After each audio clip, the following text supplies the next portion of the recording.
Have you ever woken up and realized your life was no longer your own Clara Whitmore, a small-town chef with calloused hands and a heart full of recipes, came to Vegas chasing a dream but woke up next to a man she didn't know, wearing a ring that wasn't hers?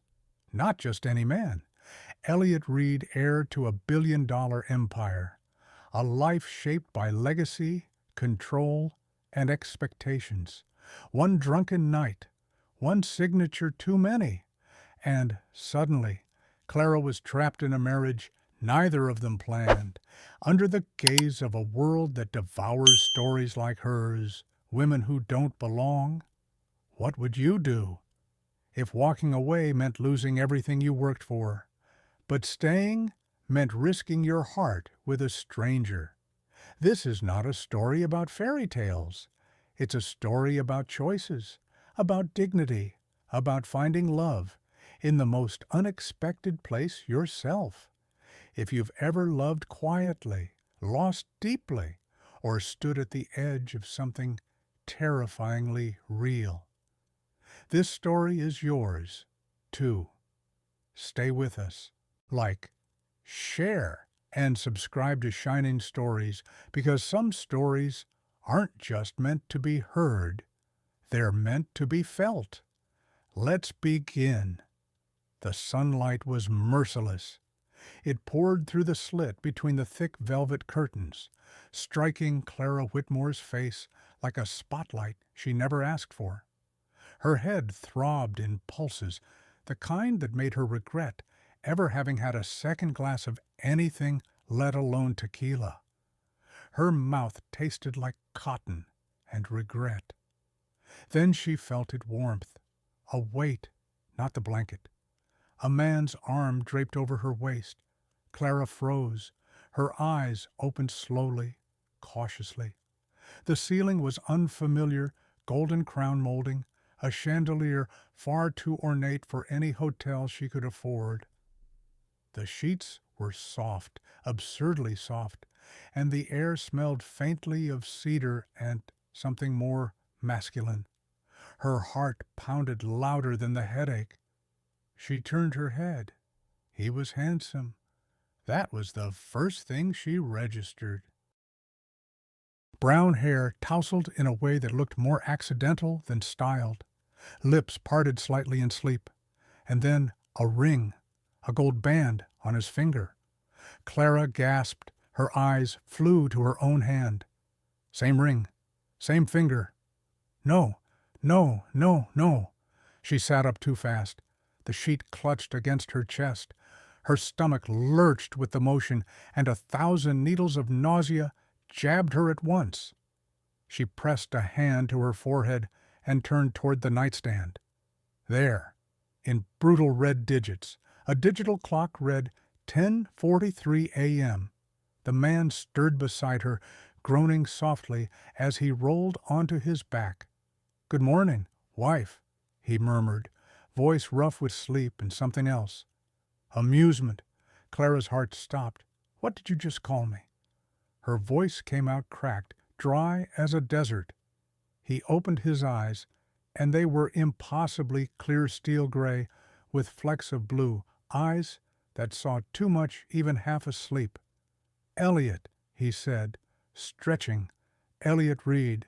And, judging by that, he pointed toward the nightstand. "We tied the knot last night. There it was, the paper, crumpled, creased, slightly damp. What looked like a marriage certificate lay half-folded by the lamp." Clara leaned forward, eyes scanning until she saw it. Name Clara Whitmore. Spouse Elliot Reed. Location Las Vegas, Nevada. "Jesus," she whispered. Elliot sat up, running a hand through his hair. He didn't look particularly rattled, just calm, almost annoyingly so. "You don't remember, do you?"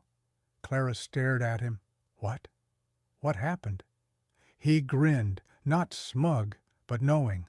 "You ordered 3 rounds of midnight mercy at the bar. Told me my tie was stupid. Then we danced. A lot. You kissed me by the Elvis statue. And next thing I know, we're signing the paper, and the bartender/priest is handing us a certificate. Clara's heart pounded harder now, not from shock, but from fear. Her phone. She scrambled for it on the nightstand, hands shaking. 46 missed calls, dozens of texts. Her best friend, Jill Clara. "Where are you? Is that you trending on Twitter?" A link followed. She tapped it. A blurry photo loaded her, standing on a bar. Elliot holding her waist. Both laughing, lips too close, a glittering certificate raised high. The caption, "Mystery Chef, Mary's Vegas Tycoon in Wild Wedding." Clara nearly dropped the phone. "I came to Vegas for a food expo," she muttered. "I had a presentation. My big chance. And instead, you got me," Elliot said softly. She turned to glare at him. "This is not a joke." He nodded, suddenly serious. "I know." The shift in his tone was unexpected. His jaw tightened, and he stood, pulling on a shirt. He moved like someone used to being in control, but not in a showy way, in the quiet, commanding way of someone who made too many decisions too early in life. "I'll fix this," Clara said, more to herself. "There has to be a way to annul it. I don't even know you." Elliot's mouth twitched. "Technically, now you do. First name, last name, preferred breakfast, blueberry pancakes, extra syrup." Not funny. He walked over to the dresser, opened the top drawer, and pulled out a sleek phone. Dialed. "Richard, yeah. It happened. Vegas. No, not a tabloid stunt. She's real. And no, I'm not reversing it yet. Calm down." Clara sat frozen, stunned. He hung up. His face hardened. "My grandfather," he explained, "if I annul the marriage, the media will say I've lost control again. Stock prices will dive. I'll be forced out of the board." Clara blinked. "You're serious?" Elliot nodded. "I know this is insane, but maybe we don't undo it. Not yet." She stared. "What are you saying?" "We stay married, publicly, 6 months, until the dust settles, and then we walk away. Clean break. I'll fund your restaurant. Anywhere you want. Full creative control." Clara's breath caught. She thought of the tiny bistro she always dreamed of, the recipes written in her mother's old notebook, the years spent washing dishes and saving tip by tip. It was everything she wanted. But at what cost? Clara sat cross-legged at the edge of the hotel bed, the sheet wrapped around her like a shield against reality. Her phone buzzed again, but she didn't look at it. She already knew what it would say: more texts, more missed calls, more panic. Somewhere between the pounding in her skull and the hollow ache in her chest, she realized her life had split in two, before Elliot, and now, whatever this was. He stood across the room now, freshly showered, wearing a pressed white button-down like he was about to walk into a board meeting, his hair still slightly damp, his demeanor calm, steady, too steady. "You really think people will believe this?" Clara finally asked, her voice a low rasp. Elliot shrugged lightly. "They already do. One tweet from my PR manager this morning, and the headlines become a love story. Spontaneous, passionate, the kind of thing tabloids eat up," Clara scoffed. "And what am I, the flavor of the month?" His expression hardened a little. "You're a chef, a serious one.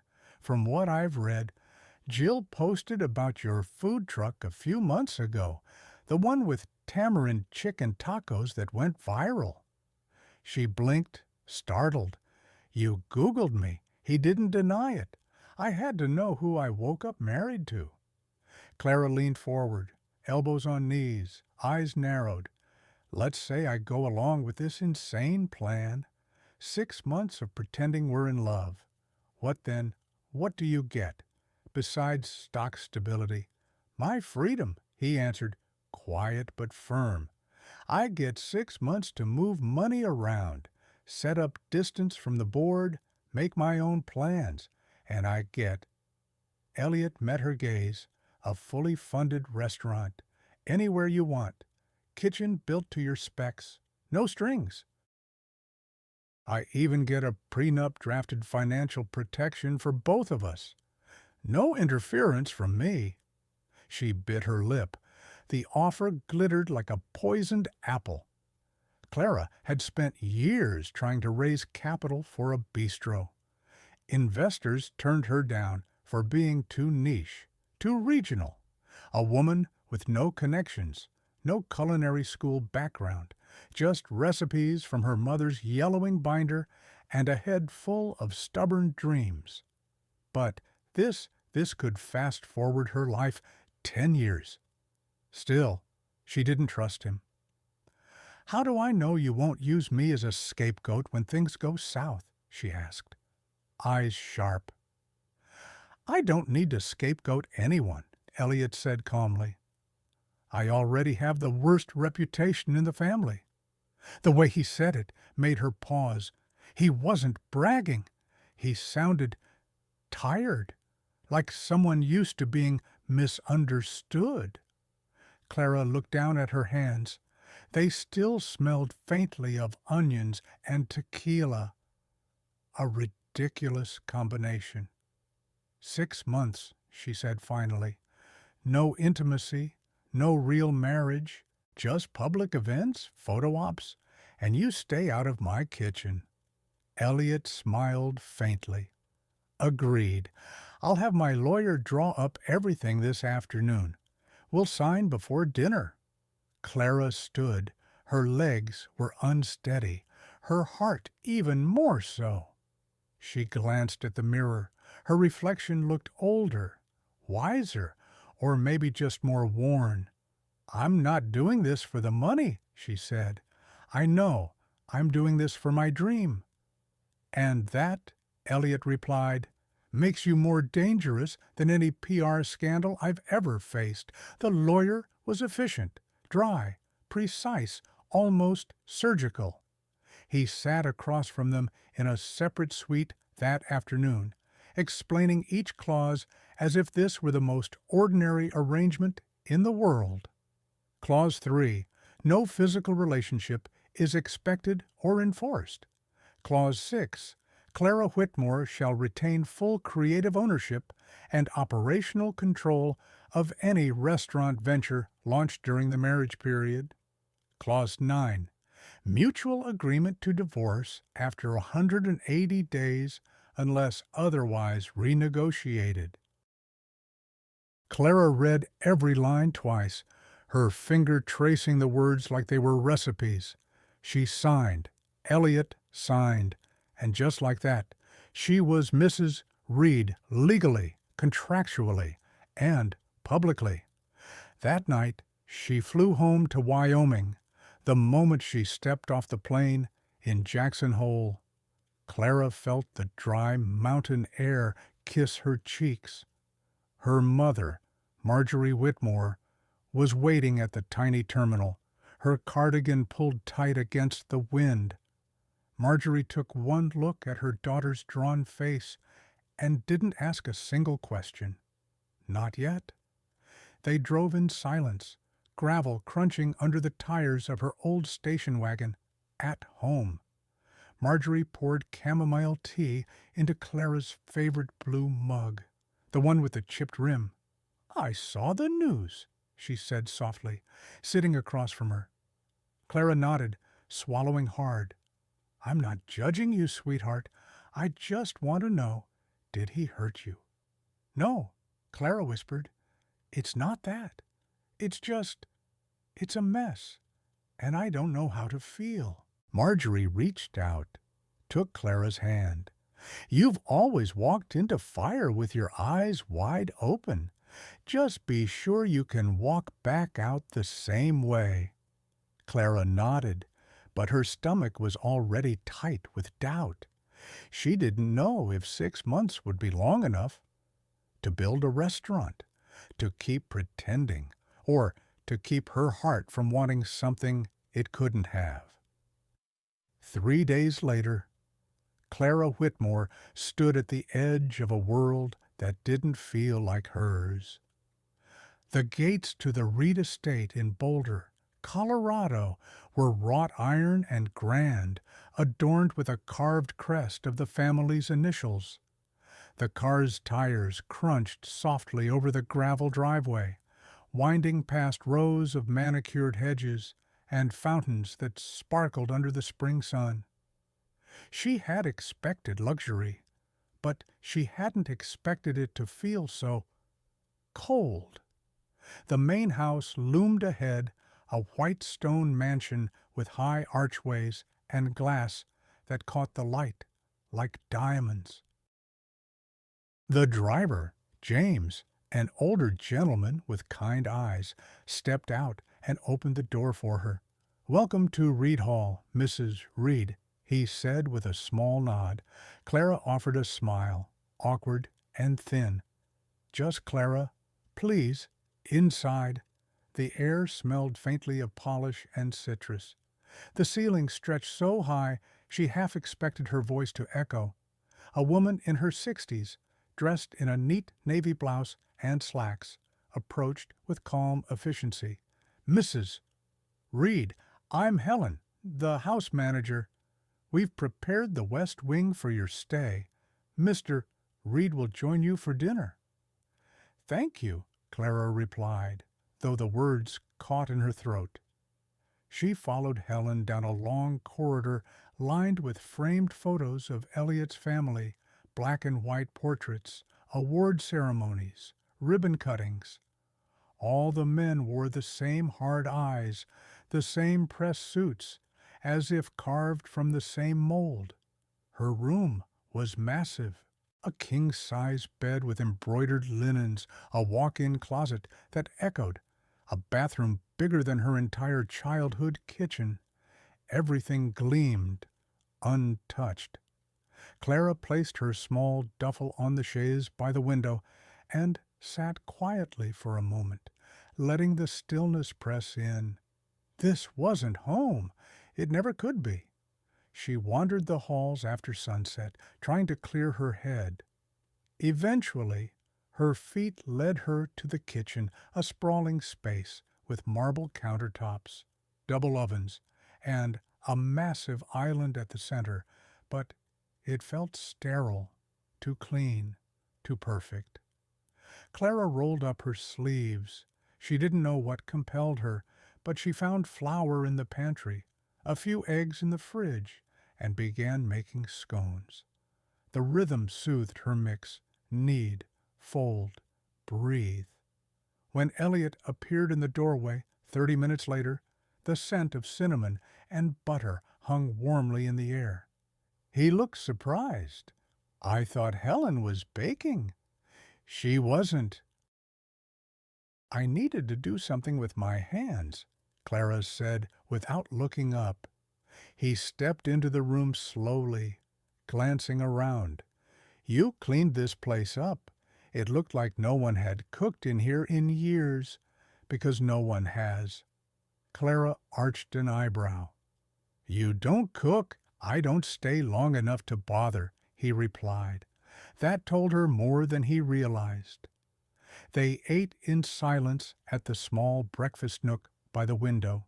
The scones were flaky, not too sweet, and Clara let the warmth fill the corners of her chest that had gone cold since Vegas. "You're good at this," Elliot said, brushing crumbs from his shirt. "It's the only thing that's ever made sense to me," she murmured. He looked at her, then really looked. "We could redecorate the kitchen, make it yours, for the next 6 months at least." Clara blinked. "You do that. It's your sanctuary." Isn't it? Let's not pretend you're here for the pool." She laughed, soft and surprised. "What about your house manager? She might revolt if I start moving spice racks. She'll survive." For a moment, it was almost normal. The next morning, Clara woke early. Sunlight filtered through linen curtains, soft and pale gold. She padded barefoot to the kitchen, her fingers already tingling with ideas. To her surprise, the renovation had begun. Painters covered the far wall with a warm terracotta hue. A carpenter was assembling a wooden spice rack that stretched from floor to ceiling. New appliances had arrived sleek, modern, but with charm. She stared. Elliot stood nearby, sleeves rolled up, talking to a designer with a sketch pad. "Morning," he said when he noticed her. "Hope you don't mind. I had them pull some ideas from that food truck video Jill posted." Clara swallowed.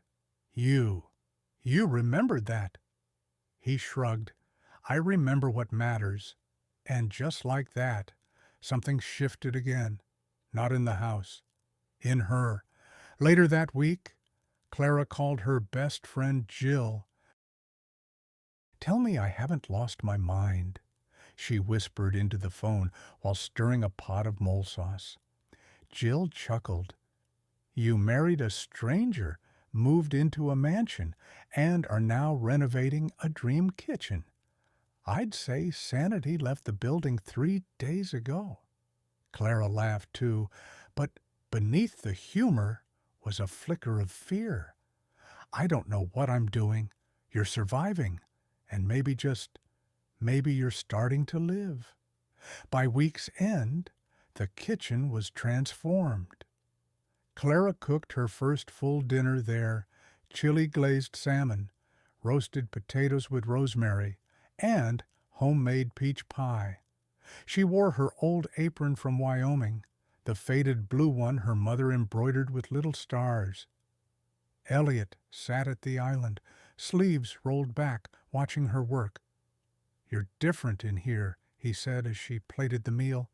"How so? Lighter? Freer? Like this is the only place you breathe?" Clara paused. "It is." They ate again in silence. But it wasn't awkward. It was peaceful. And for the first time since she signed that contract, Clara let herself believe that maybe, just maybe, these 6 months wouldn't destroy her. Maybe they'd change her, or him, or both.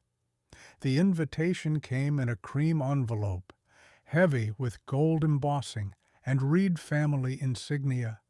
Clara held it between her fingers like it might burn her.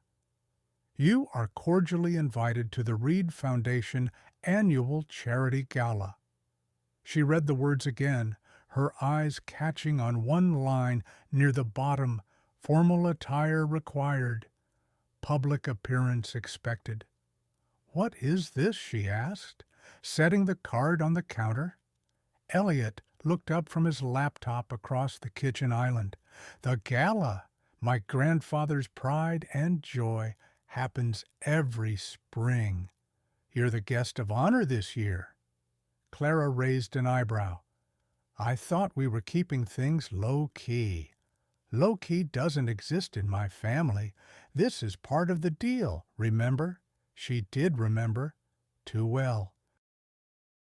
But still, the idea of putting on a gown and playing the perfect wife under hundreds of judging eyes made her stomach knot. The night of the gala, Clara stood before the floor-length mirror in the guest suite, her palms sweating. The emerald green dress Jill had helped her pick out over video call clung to her curves, elegant without being loud. Her hair, usually in a loose bun or under a bandana, now flowed in soft waves over her shoulders. She barely recognized herself. Elliot appeared at the door, dressed in a black tuxedo, tie neatly knotted, shoes polished to a mirror shine. He paused when he saw her. You look. She waited, like someone who doesn't belong in my world. He finished, smiling. Clara laughed, relieved. Good, because I don't. You do tonight, he said gently, offering his arm.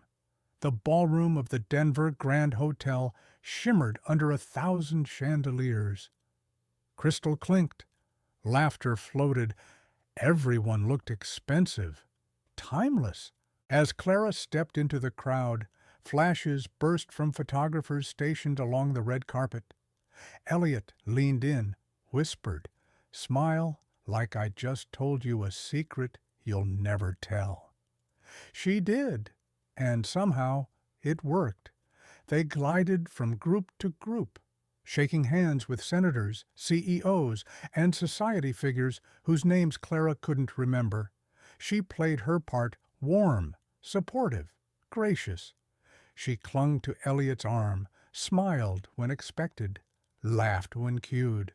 But the entire time, her chest felt tight, like she was wearing armor too heavy to carry, until she saw her, a tall woman in red, with raven black hair and cheekbones sharp enough to slice glass.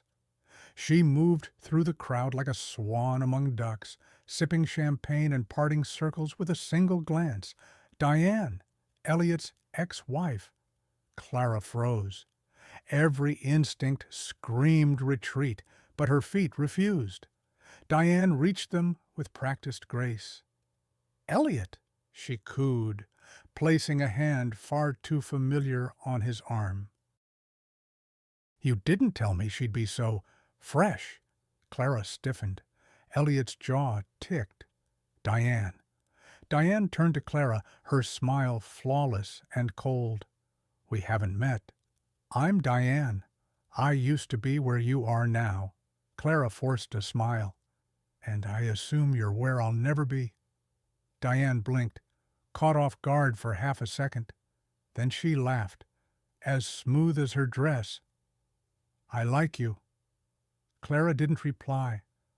"I was just telling Richard," Diane continued, voice raised enough for nearby guests to hear, "how spontaneous Elliot's gotten. Last year Bali, this year a surprise marriage. He's always had such a vivid way of coping." Elliot's hand found Clara's waist. Not possessive, protective. "That's enough, Diane," he said quietly. She held up her hands. "Just reminiscing. I'll leave you two to your honeymoon glow." As she drifted away, Clara exhaled. "I'm sorry." Elliot said, "I'm not," Clara answered, "but I'd like some air." She found her way to the balcony, the spring night cool against her skin. Below, Denver's lights shimmered like fallen stars. She leaned against the railing, heart pounding. Elliot joined her minutes later, jacket slung over one shoulder, tie loosened. "I should have warned you," he said. Clara didn't look at him. "She's beautiful. She's venom. Silence. I married her because it looked good on paper," he admitted. "She fit the image, said all the right things, but it was cold and empty, and I lost myself trying to keep it alive." Clara finally turned. "Why are you telling me this? Because I don't want you thinking for 1 second that you're in her shadow." Clara searched his face. "You're not part of a cover-up. Clara, you're the only real thing in this entire circus." Her throat tightened. "Elliot, we made a deal. I remember. 6 months. That's it." He nodded slowly. 6 months. But neither of them believed it anymore. Not entirely. Inside, the music swelled. Elliot offered his hand. "Dance with me." She hesitated, then placed her hand in his. On the dance floor, they moved slowly, lost in rhythm and chandeliers. For the first time that night, Clara stopped pretending. She leaned her head against Elliot's shoulder, eyes closed, letting herself be held, not for the press, not for the contract, just because it felt safe, just because it felt right. But even in that moment, a small part of her heart whispered a warning, "Don't fall, not yet." The morning after the gala, the house was still. Clara woke early, her body heavy from sleep, but her mind already racing. She lay in bed, staring at the high ceiling, her thoughts replaying the night before the way Diane had spoken. Elliot's hand steady at her waist, the way they danced under the chandelier like they were the only ones in the room. That frightened her more than she expected, because it hadn't felt like pretending. Downstairs, the kitchen smelled faintly of rosemary. Clara moved quietly, tying her apron around her waist like armor. She started breakfast out of habit eggs, sourdough toast, and a batch of orange zest muffins. She needed the normalcy. She needed the silence. Elliot didn't appear until mid-morning.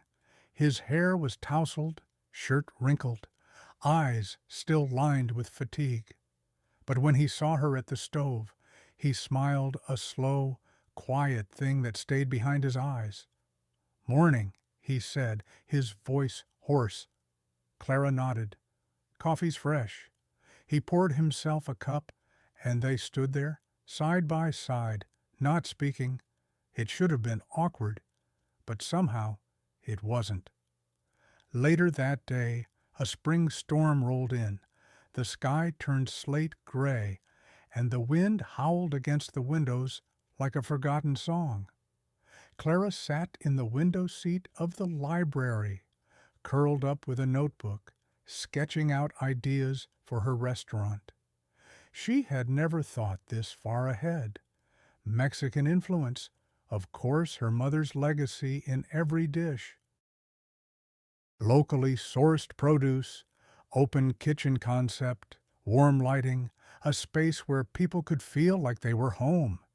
She scribbled menu ideas, corn tamales with goat cheese and herbs, mole verde with seared duck, hot cinnamon bread served in cast iron. For the first time in years, her dream didn't feel like a fantasy. It felt reachable. The door creaked.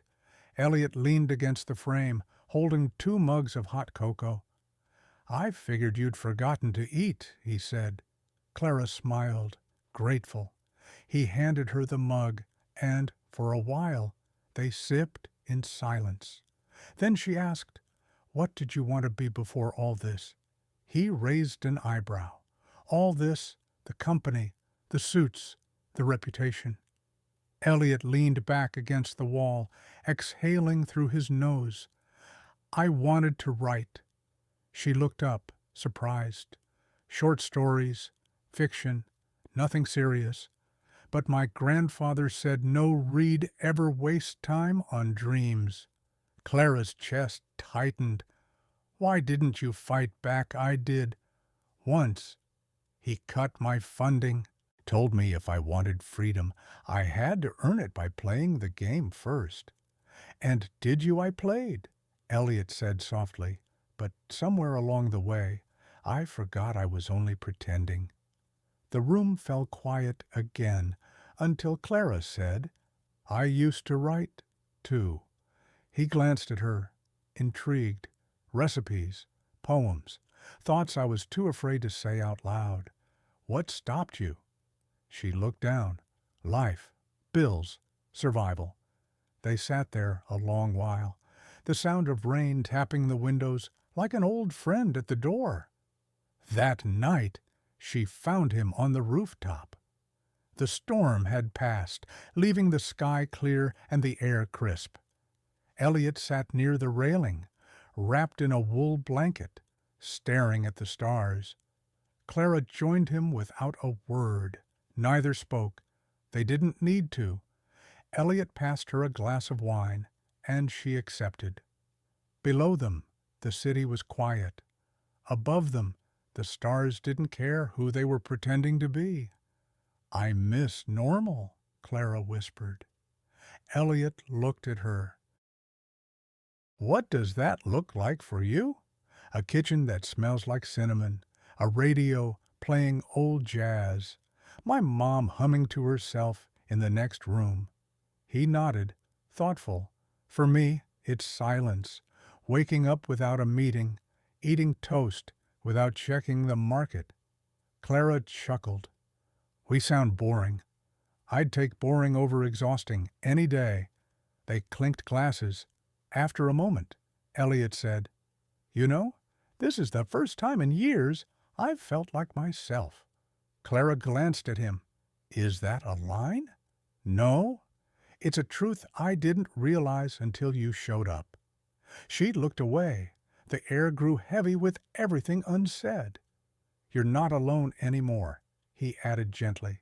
Her eyes filled, but she blinked the tears back. Don't say things you don't mean, Elliot, she whispered. I don't, he replied. Not with you. They sat close, shoulders touching, the silence saying all the things words couldn't. It wasn't love, not yet, but it was real. And in that rooftop stillness, under a sky washed clean by rain, Clara let herself believe for just a breath that maybe hearts could heal in quiet places. Clara stirred the mole sauce in slow, meditative circles, the scent of toasted chilies and cinnamon filling the kitchen like a memory. She was humming softly to herself halfway through prepping a tasting menu she hoped to one day serve in her own restaurant. The kitchen had become her refuge, a place where she could breathe without thinking about press photos, hand-holding in front of cameras, or the shadow of Elliot's family name. Here, things made sense. There was structure, flavor, warmth, until her phone buzzed, then buzzed again, and again. She frowned, wiping her hands on a towel, and picked it up. Dozens of notifications spilled across the screen. Texts from Jill, missed calls, news alerts. Her heart skipped. She tapped the first message from Jill Clara. I'm so sorry. Don't look at Twitter. But also, look at Twitter. With a trembling hand, Clara opened the app. There it was, a photo. Elliot, Diane, side by side at some private event smiling, wine glasses raised, her hand on his arm, his head tilted just slightly toward her. The caption beneath it burned, Wife just a cover, Elliot Reed reunites with ex-Diane at private function sources. Say it's more than business, thousands of shares, speculation, snide comments. Knew it. The chef was just a PR stunt. Back to the woman who fits the brand. Some girls just don't belong in boardrooms. Clara's ears rang. She dropped the phone. The clatter against the tile echoed too loudly in the still kitchen. Her chest felt tight, her throat too dry to swallow. Her hands, still sticky with sauce, trembled as the weight of humiliation flooded her all at once. She barely made it upstairs. Once inside her room, she slammed the door shut and locked it, pressing her back against the wood like it was the only thing holding her up. The walls, the ceilings, the carefully designed life, they all felt like they were caving in. How could he? Why didn't he tell her? What had all those quiet moments meant, if they'd meant anything at all? The door burst open. She hadn't even heard him coming. Clara, get out, she snapped, voice hoarse. Elliot held up his phone, the same photo on screen. His face was taut with fury, breath ragged. I didn't know they'd taken this. It was a setup, a setup. She laughed bitterly. You look pretty cozy for a man being framed. She showed up, uninvited. It was a networking event. She posed. I tried to step away, Clara. You have to believe me." She shook her head, backing away. "This isn't just a headline. Elliot, this is my life, my name, my restaurant. Everything I've worked for is being called a lie because of one picture. I'm handling it." "No, you're not," she snapped. "You're trying to keep control. That's what you always do." He froze, stunned. Clara's voice cracked. "I didn't sign up to be humiliated. I didn't sign up to be the punchline of your family's next business move." "I chose you," Elliot said suddenly, stepping forward, voice raw. "I didn't have to, but I did." Clara's breath caught. "You think this is easy for me," he continued. "I went against my grandfather, my board, my entire legacy to keep you safe in this, to make sure this wasn't just pretend." She stared at him, eyes wide. "And I don't regret any of it," he said, quieter now, "but I regret not telling you sooner how much you mean to me." Her heart twisted. She wanted to believe him, but trust, once cracked, wasn't easily mended. She stepped back, voice trembling. "You're a Reed. You'll always choose the optics." Elliot didn't move. "You can leave now," Clara whispered. He didn't argue, just nodded once, then turned and walked out. Later that night, Clara sat curled on the floor beside the fireplace in her room, the warm light flickering over her face. The folder with the prenup and divorce clause sat beside her, unopened since the day they signed it. She finally opened it. Inside, crisp white papers, black ink, their names, a future they could walk away from, a clause that promised freedom. But as she traced the letters of her name, Clara Whitmore Reed, her heart ached, because in some strange, unspoken way, part of her didn't want to be free. Part of her had hoped this would be more, and that scared her more than any headline ever could. The morning after the scandal broke, the world moved on like it always did. But Clara couldn't. She stayed in her room most of the day, curtains drawn tight, phone off, the prenup folder still lying open on the floor. The divorce papers stared at her like a dare. Just sign them. Be done. She told herself it was the smart thing to do. The safe thing, but when she picked up the pen, her fingers trembled. She couldn't make them stop. A knock sounded at the door, then a voice, low, calm, too familiar. "Clara, please let me in." She didn't answer. "I need 5 minutes, that's all." Silence stretched long enough to be final. Then she heard him walk away. Downstairs, Elliot stood before a room packed with flashing cameras and murmuring reporters. He wore a dark suit, no tie, and his face was harder than usual, like someone who'd spent the night not sleeping, not shaving, just thinking. Clara watched from her phone, curled in the armchair, volume low. "Thank you all for coming," Elliot began, his voice steady. "I won't take much of your time. I know rumors have been circulating about me, about my wife." He paused, hands at his sides, unshaking. "Let me be clear. I have not been unfaithful. I have not misled anyone.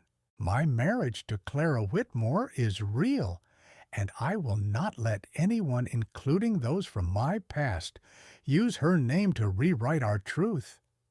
Clara's chest tightened. Elliot continued, "We started with a deal. Yes, but what grew between us? It's something I never expected, and I'm not willing to lose it to a lie." A few reporters exchanged glances. Phones clicked. Someone called out. Are you stepping down from the Reed board? Mr. Reed Elliot looked directly at the camera.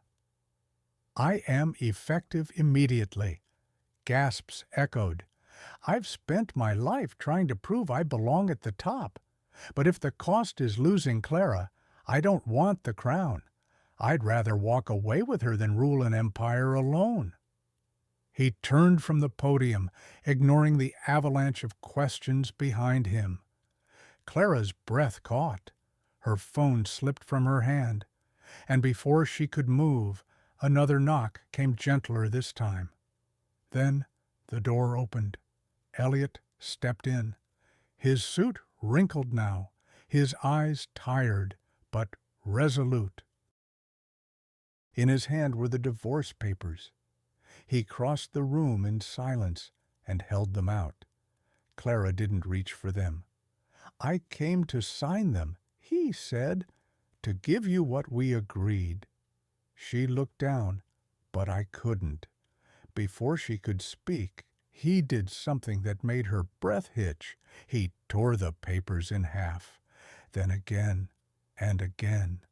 Clara stood, stunned, watching the pieces flutter to the floor like confetti from a celebration that hadn't happened.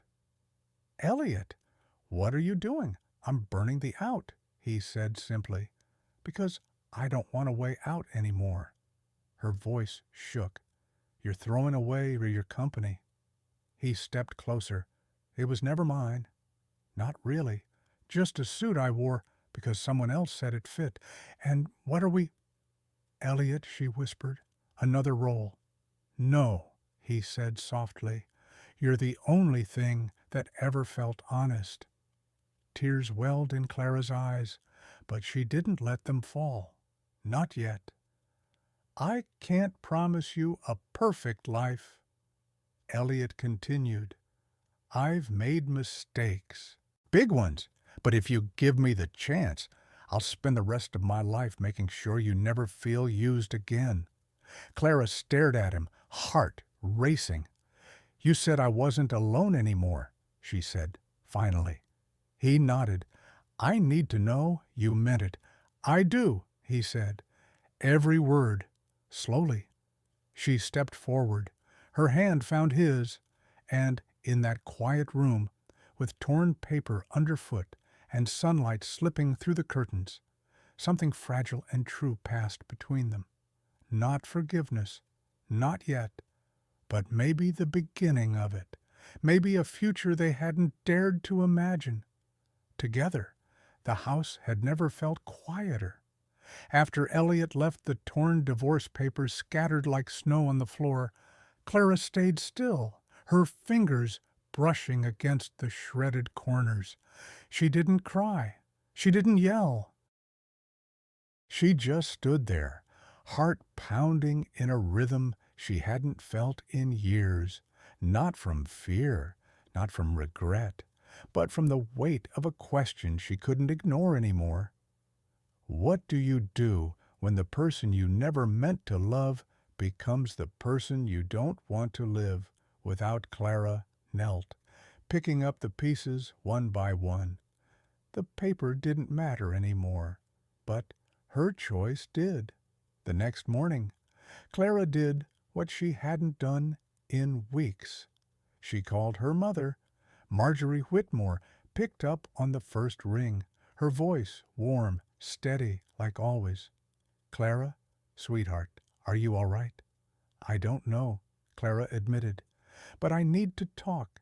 She told her everything, every twist, every turn. She didn't sugarcoat the moments she was angry or the ways Elliot had hurt her intentionally or not. But she also didn't deny the quiet dinners, the stargazing, the way his voice changed when he let his guard down. When she finished, there was a long pause. Then her mother said something Clara would never forget. Honey, we don't always get to choose how love begins, but we always get to choose what we do with it. Clara's breath caught. Marjorie continued, if you walk away because you're scared, make sure it's not because you're afraid of being happy." Clara hung up with tears on her cheeks, but her mind clearer than it had been in weeks. That afternoon, she walked into the newly finished kitchen, the one Elliot had rebuilt for her, down to the wooden spice rack and the vintage gas stove she'd dreamt of since she was 22. She put on her apron, rolled up her sleeves, and started cooking. Not for distraction, not to numb the ache, but to remember who she was and who she could become on her own, or maybe not alone anymore. The smell of citrus and chili filled the air, grounding her, reminding her that whatever choice she made next, it would be hers. Meanwhile, across town, Elliot sat alone in the park behind his office for now, though technically no longer his. His phone buzzed with calls from board members, lawyers, even Richard Reed Sr., who had left one voicemail too many. "You've made a fool of yourself, Elliot. I hope she's worth it." He didn't respond, because she was more than they would ever understand.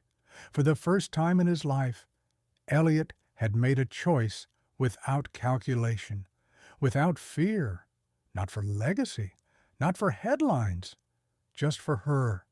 And now, all he could do was wait and hope.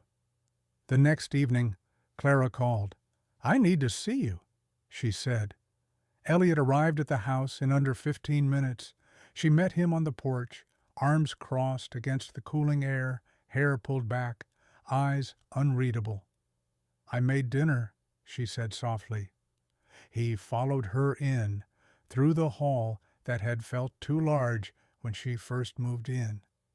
Now, it felt warm, lived in, home. The kitchen table was set for two. Clay dishes, linen napkins, a bottle of red wine breathing in the center.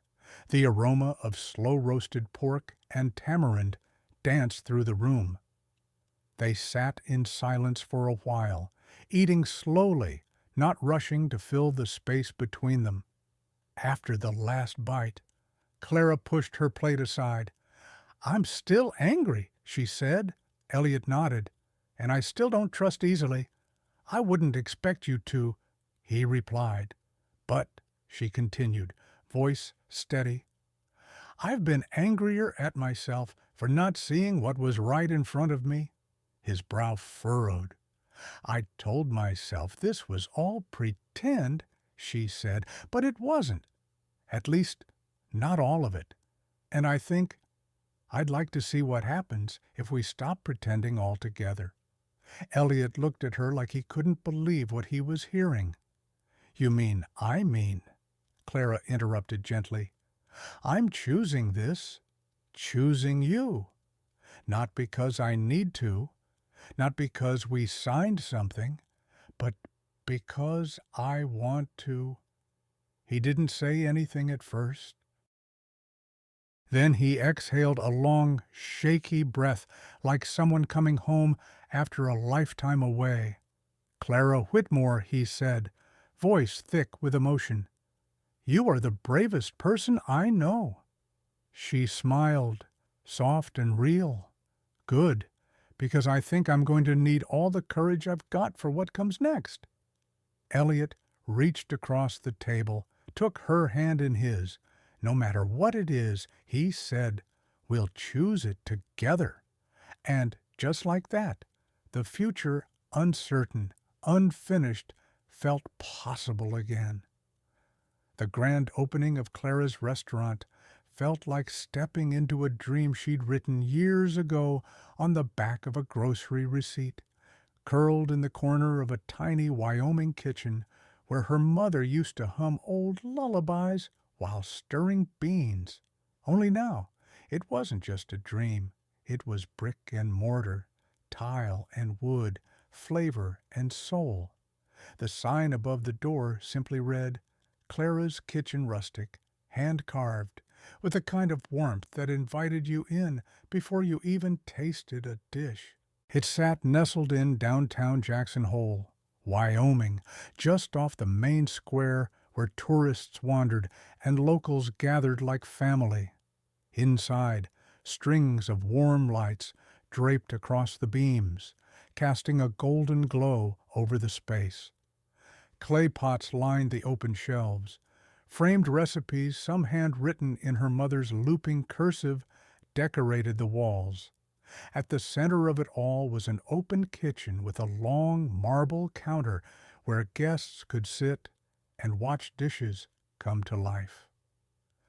Clara stood in the back hallway, adjusting her apron, her hands damp with nerves.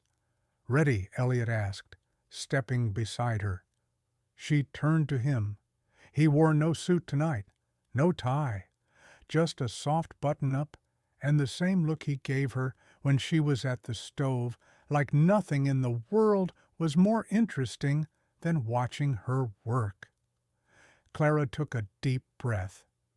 "I've waited my whole life for this moment," she said, "and you earned every second of it." She looked out over the dining room. The tables were full. Some faces, familiar her mother, Marjorie, seated near the front in a soft blue dress, eyes misty with pride.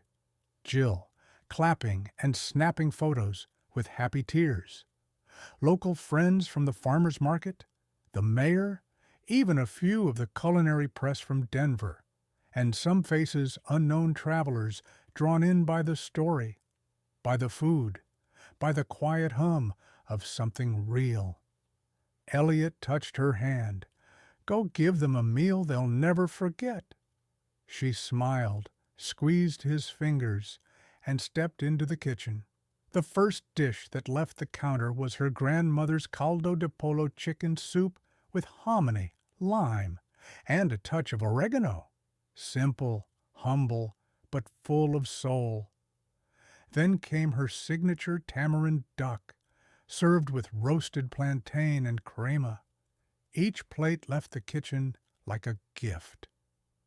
Clara moved with quiet purpose, her brow furrowed in concentration, her body remembering every motion from years spent dreaming. And Elliot! He stayed behind the bar, chatting with guests, pouring wine, even clearing plates, always with an eye on her, not to monitor, but to witness, to be present, because this was her moment, and it mattered to him. When dessert was served, churros with spiced chocolate ganache, Clara finally stepped out from behind the counter. The room erupted in applause. She flushed, laughing, wiping her hands on her apron. Jill whistled. Marjorie stood, clapping with both hands, and Elliot raised his glass, his voice carrying just enough, to the chef who fed not just our stomachs, but our hearts. Clara shook her head, overwhelmed. "I don't know what to say." Her mother called out, voice steady, warm. "Say you'll keep cooking." Clara laughed through tears. Always, later, long after the last guest had gone and the lights dimmed. Clara lingered at the spice rack, fingers brushing the glass jars like old friends. Elliot came up behind her, slipping his arms around her waist. "Tired happy," she said, exhausted, overwhelmed, but mostly just happy. He pressed a kiss to the side of her head. "You built something beautiful here. I couldn't have done it without you." "You could have," he said quietly, "but I'm glad you didn't have to." She turned in his arms, looking up at him. "Do you ever miss it?" she asked. "The boardroom, the suits, the power." He smiled. "I used to think that was everything. And now, power is getting to hold you in a kitchen that smells like cinnamon and garlic." Clara laughed, soft and real. Outside, the Wyoming night stretched wide and clear, the stars endless above the rooftops. And for the first time in a long, long time, Clara Whitmore didn't feel like she was surviving. She felt like she was home. The morning sun streamed through the kitchen window, casting golden rectangles of light onto the hard wood floor. Clara Whitmore stood barefoot, stirring a pot of hot cocoa with a wooden spoon, her free hand absently resting against her belly. A quiet flutter responded from within. She smiled. Life, soft and stubborn, had taken root in her from behind. Elliot Reed entered the kitchen wearing pajama pants and a wrinkled t-shirt, rubbing sleep from his eyes. His hair was a mess. His smile wasn't. "Still can't sleep through the night?" he asked, moving to kiss her temple. "Not with the twins playing kickball in my ribs," she replied, laughing softly. He chuckled, opening the fridge to pull out cream. "You're glowing, even when you're exhausted. That's just sweat," she teased. "It's 70 degrees and I'm carrying 2 mini sumo wrestlers." He grinned, pouring cream into his cup. "Still the most beautiful thing I've ever seen." They sat at the breakfast table, the same old wooden one they'd found at a yard sale 6 months ago. Clara had insisted on sanding and staining it herself. "If we're building a family," she'd said, "we should start at a real table." The kitchen around them buzzed gently with life plants in the window, spoons in jars, sunlight on spices. It wasn't flashy, it wasn't grand, but it was theirs. After breakfast, Clara stood by the nursery doorway, hand resting on the frame. The walls were painted pale green. 2 cribs stood side by side beneath a banner that read, "You are already loved." She let the quiet wrap around her like a quilt, remembering how far they'd come, from a hangover in Las Vegas, to a fake marriage, to a real love neither of them saw coming. She had thought she was giving up control when she signed that contract, but really, she'd just started reclaiming her story. And so had Elliot. He came up beside her, sliding an arm around her shoulders. "Still scared?" he asked gently. She nodded. "Every day. Me too." They stood there for a while, not speaking, just breathing together. "I never thought I'd be this person," he said. "Domestic, soft, cooking, Sunday breakfast." "You still burn toast," Clara muttered. "I meant the emotional part." She laughed, then turned to him. "You're not soft, Elliot. You're strong in all the ways that count." He kissed her forehead. "And you're brave. You always have been. You just forgot for a little while. I think I'm remembering now. That evening." Marjorie Whitmore arrived with a casserole dish and a camera around her neck. "Grandma duty starts early," she declared, hugging Clara tight. "And someone has to document everything." Jill showed up too, with matching onesies that said chef's assistants in training. The kitchen filled with laughter, the living room with stories, and the house with something that hadn't existed there before legacy. Not the kind built with boardrooms and press releases, the kind built with meals shared, with babies rocked, with a table scratched by elbows and stained by spilled juice. That night, after everyone had gone home and the house grew quiet again, Clara stood at the kitchen sink, washing dishes under warm water. Elliot joined her, drying with a towel, humming a tune she didn't recognize. She looked at him, at this man who'd once lived in a fortress of his own making, now drying spoons, wearing a silly apron that said, "Kiss the cook." And she felt it, that deep, anchoring sense of home, not a place, a person, a choice, a life. He caught her staring. What? Nothing, she whispered. Just everything. He leaned in and kissed her, slow and unhurried. When they pulled apart, she whispered, "Thank you for choosing me." Elliot smiled, voice low. "You were never just a choice. You were the answer." Months later, the twins arrived on a snowy afternoon. Two healthy baby girls, Emma and Layla, both loud, both perfect. The hospital room filled with quiet awe as Elliot held them both in his arms, his face a mixture of disbelief and wonder. Clara, still groggy from the delivery, watched him from the bed, and she knew that no matter how messy, how unplanned, how wildly imperfect their story had been, this was always where it was meant to lead. Not a headline, not a scandal, but this kitchen, this family, this love, finally, home. Sometimes, life hands us a story we never meant to write. Clara never planned to marry a stranger or build a life under a spotlight. But through the chaos, she discovered something many of us overlook. Our greatest turning points often come dressed as mistakes. This story reminds us that it's never too late to begin again, not just with someone else, but with ourselves. That love, at its truest, isn't found in perfect plans or polished appearances, but in quiet understanding, shared meals, and the courage to choose each other every single day.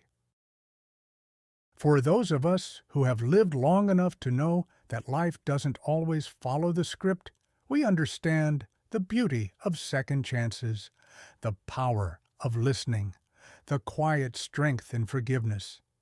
It asks us, what if the life you dreamed of is still ahead of you? But it starts with a choice you never expected to make.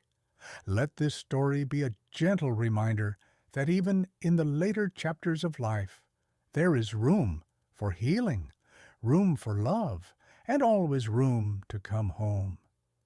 Thank you for spending your time with us and opening your heart to Clara and Elliot's journey.